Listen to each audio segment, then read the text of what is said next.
Students, today I would like to discuss morphological characteristics of tomato. The morphological characteristics of tomato, in which we generally study about the tomato plants. Botanical name of tomato is Solanum lycopersicum. It's a new name of tomato. Lycos meaning whole and persicon meaning peach. Genus Lycopersicon is divided into two subgenera. Eulycopersicon, red-footed and self-compatible. Eriolycopersicon, green-footed and self-incompatible. Eulycopersicon includes two species, Lycopersicum esculentum with large fruits and Lycopersicum pimpinellifolium with small fruits borne in clusters. Eriopersicon mainly consists of wild species like Lycopersicum hirsutum, Lycopersicum peruvianum, and Lycopersicum piscicide, Lycopersicum glandulosum, and Lycopersicum seismani, etc. Rick 1976 divided genus Lycopersicon into following two groups based on their ability to cross with cultivated tomato.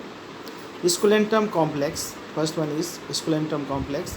It is crossable with cultivated tomato, and the species under this group are Lycopersicum esculentum, Lycopersicum pimpinellifolium, Lycopersicum cheesemani, and Lycopersicum hirsutum.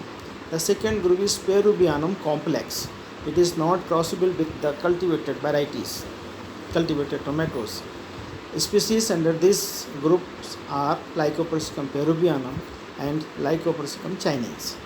Based on growth habit and fruit characters, 5 forms of Lycopersicum esculentums are identified, and these are: first one is commune, common tomato; cereciforme, small fruited cherry tomato; pyriforme, pear-shaped tomato; grandifolium, potato-leaved tomato; validum, erect and upright tomato. Here some of the pictures of different species of tomato. First one is Solanum lycopersicum.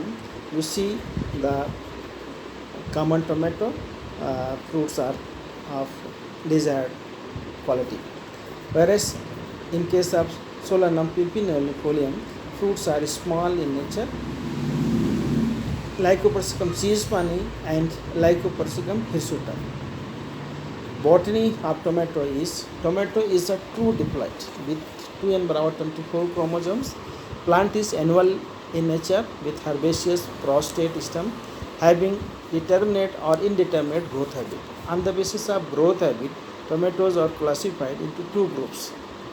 First one is determinate and second one is indeterminate. In case of determinate growth, terminal bud ends in a flower bud and further growth in arrested, resulting in dwarf and bushy stature. Whereas in case of indeterminate growth habit, terminal bud is a leafy bud and terminal and lateral buds continue to grow, and there are less production of flowers and fruits on main stem. Flowers are borne in raceme cyme and flower cluster is known as press, and its position is extra-axillary. Flowers are hermaphrodite in nature, pendulous, pentamerous and hypogynous. Stamens are 6 in numbers and are inserted on throat of corolla tube, and anthers are convent around style. Tomato is a self-pollinated crop due to presence of hermaphrodite flowers. Introvert stigma, internal and synchronized anther dehiscence, and stigma receptivity. So tomato is a self-pollinated crop, although some chances of outcrossing also occurs. Self-fertilization occurs when pollen grains are shedding during growth of style through anther corm. In warm regions of the country, some amount of crossing was observed when stigma protrudes out the level of anthers. Here are some pictures: tomato plants in growth and appearance of the flowers. And in case of tomato flowers, there's different parts: petal, sepal, receptacle, stamen and pistil. And transverse section of fruits, in which you should see there are presence of 3 locuule fruit pericarp wall, septa, locular cavity, placenta, column, columella, and seeds. Here a picture of bearing tomato.